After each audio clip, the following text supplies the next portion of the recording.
Typee by Herman Melville. Chapter 19. The knowledge I had now obtained as to the intention of the savages deeply affected me. Marno, I perceived, was a man who, by reason of his superior requirements, and the knowledge he possessed of the events which were taking place in the different bays of the island, was held in no little estimation by the inhabitants of the valley. He had been received with the most cordial welcome and respect. The natives had hung upon the accents of his voice, and had manifested the highest gratification at being individually noticed by him. And yet, despite all this, a few words urged in my behalf, with the intent of obtaining my release from captivity, had sufficed not only to banish all harmony and goodwill, but, if I could believe what he told me, had gone nigh to endanger his own personal safety.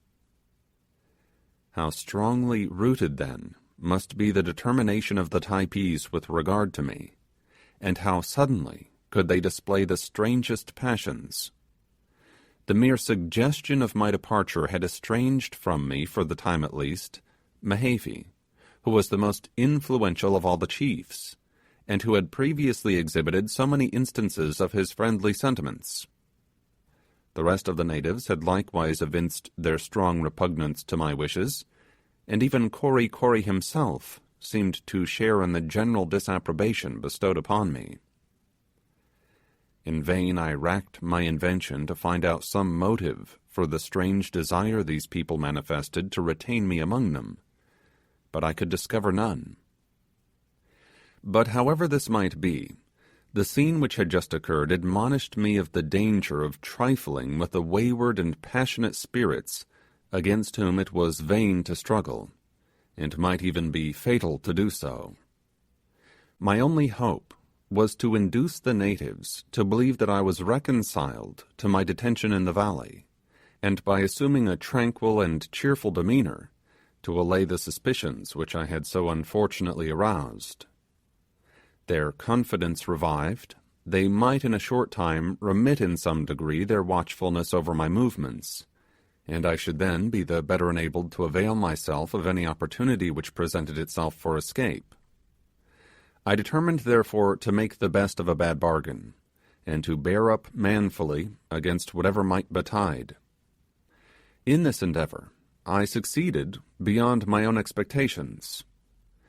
At the period of Marnu's visit, I had been in the valley, as nearly as I could conjecture, some 2 months.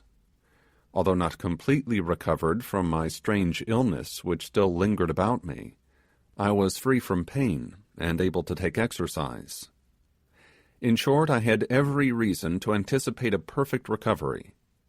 Freed from apprehensions on this point, and resolved to regard the future without flinching, I flung myself anew into all the social pleasures of the valley, and sought to bury all regrets and all remembrances of my previous existence in the wild enjoyments it afforded.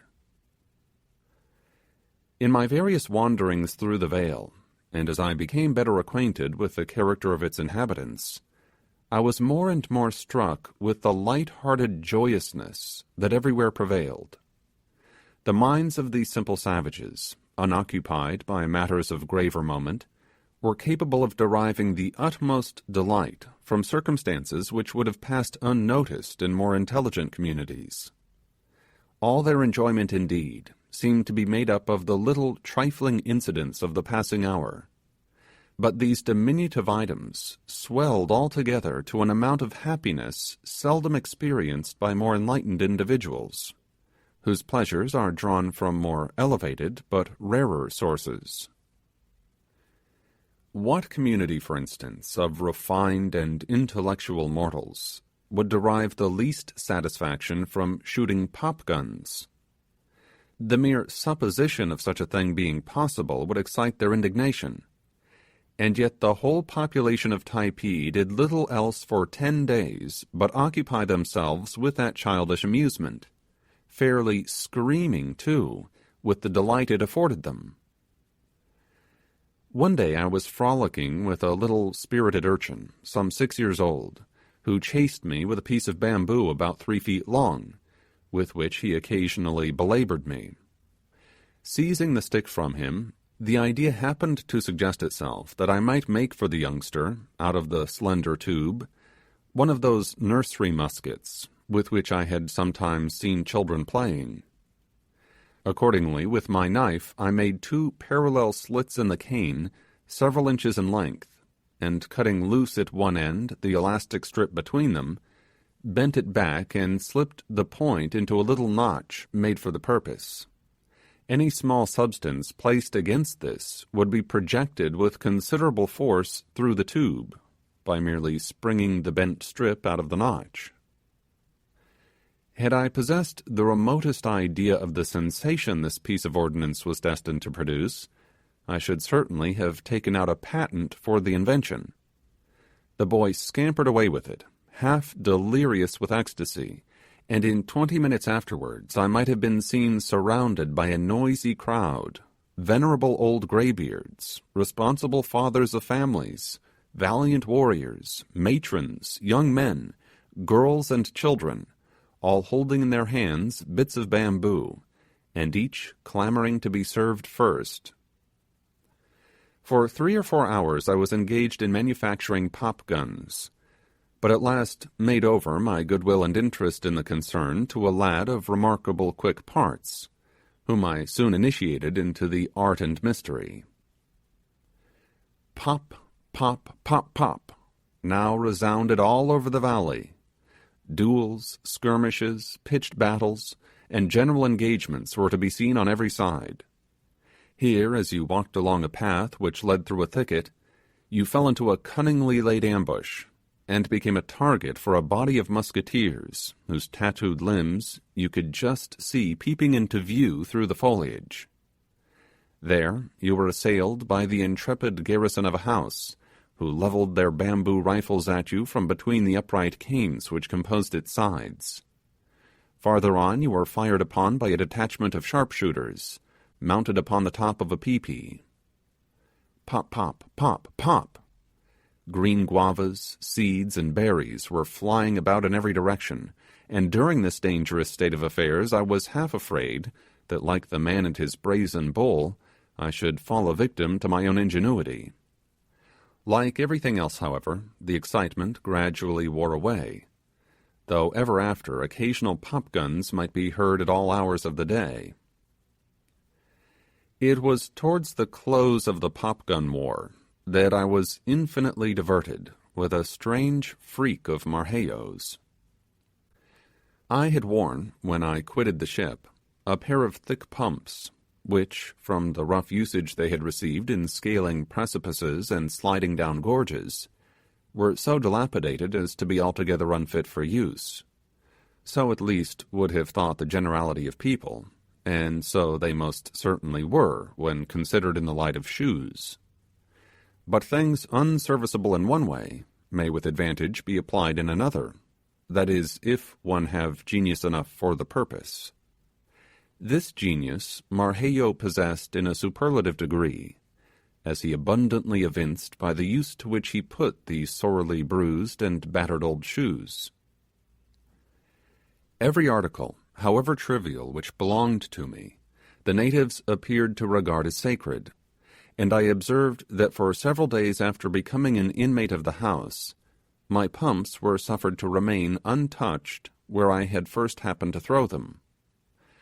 I remembered, however, that after a while I had missed them from their accustomed place, but the matter gave me no concern, supposing that Tinor, like any other tidy housewife, having come across them in some of her domestic occupations, had pitched the useless things out of the house.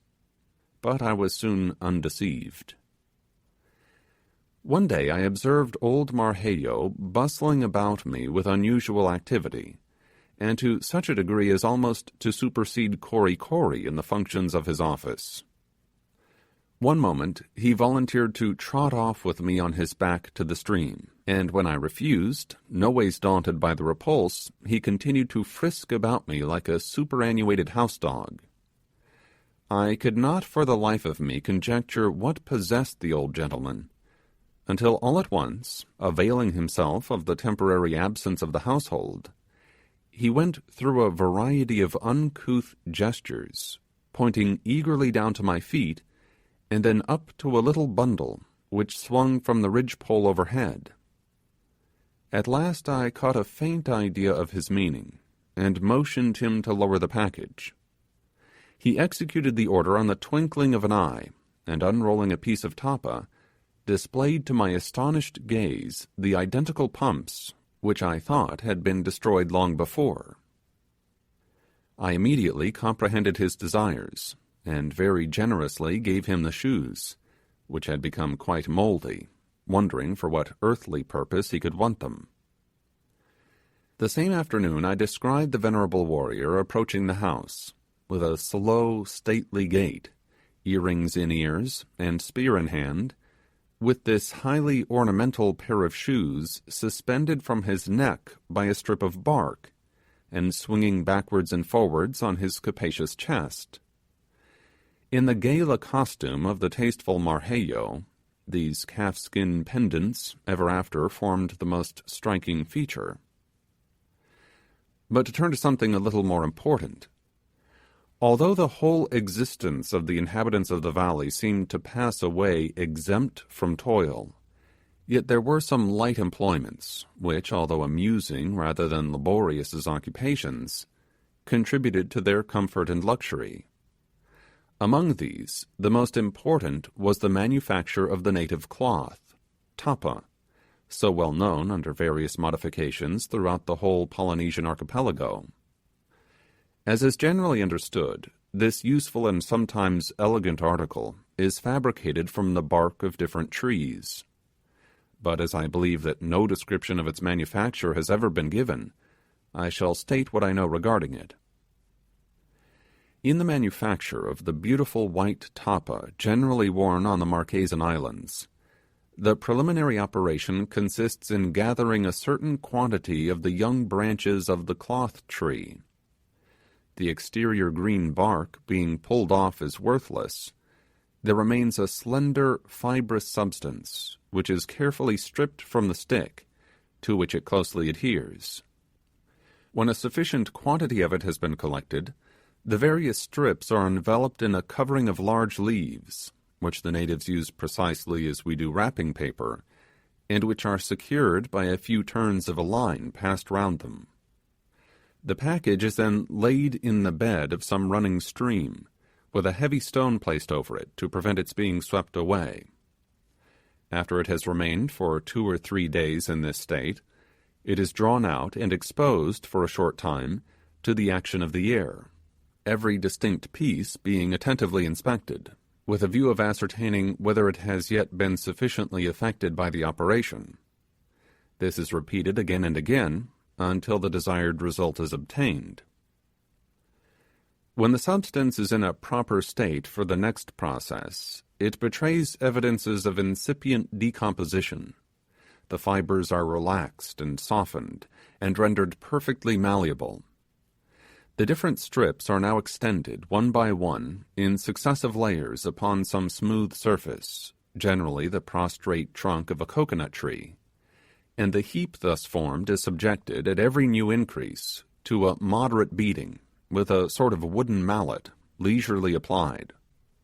The mallet is made of a hard, heavy wood resembling ebony, is about 12 inches in length and perhaps 2 in breadth, with a rounded handle at one end, and in shape is the exact counterpart of one of our 4-sided razor strops. The flat surfaces of the implement are marked with shallow parallel indentations, varying in depth on the different sides, so as to be adapted to the several stages of the operation. These marks produce the corduroy sort of stripes discernible in the tapa in its finished state. After being beaten in the manner I have described, the material soon becomes blended in one mass, which, moistened occasionally with water, is at intervals hammered out by a kind of gold beating process to any degree of thinness required. In this way the cloth is easily made to vary in strength and thickness, so as to suit the numerous purposes to which it is applied. When the operation last described has been concluded, the new-made tapa is spread out on the grass to bleach and dry, and soon becomes of a dazzling whiteness. Sometimes, in the first stages of the manufacture, the substance is impregnated with a vegetable juice, which gives it a permanent color. A rich brown and a bright yellow are occasionally seen, but the simple taste of the Typee people inclines them to prefer the natural tint. The notable wife of Kamehameha, the renowned conqueror and king of the Sandwich Islands, used to pride herself in the skill she displayed in dyeing her tapa with contrasting colors disposed in regular figures, and, in the midst of the innovations of the times, was regarded, towards the decline of her life, as a lady of the old school, clinging as she did to the national cloth in preference to the frippery of the European calicos. But the art of printing the tapa is unknown upon the Marquesan Islands. In passing along the valley, I was often attracted by the noise of the mallet, which, when employed in the manufacture of the cloth, produces at every stroke of its hard, heavy wood a clear, ringing, and musical sound, capable of being heard at a great distance. When several of these implements happen to be in operation at the same time, and near one another, the effect upon the ear of a person, at a little distance, is really charming.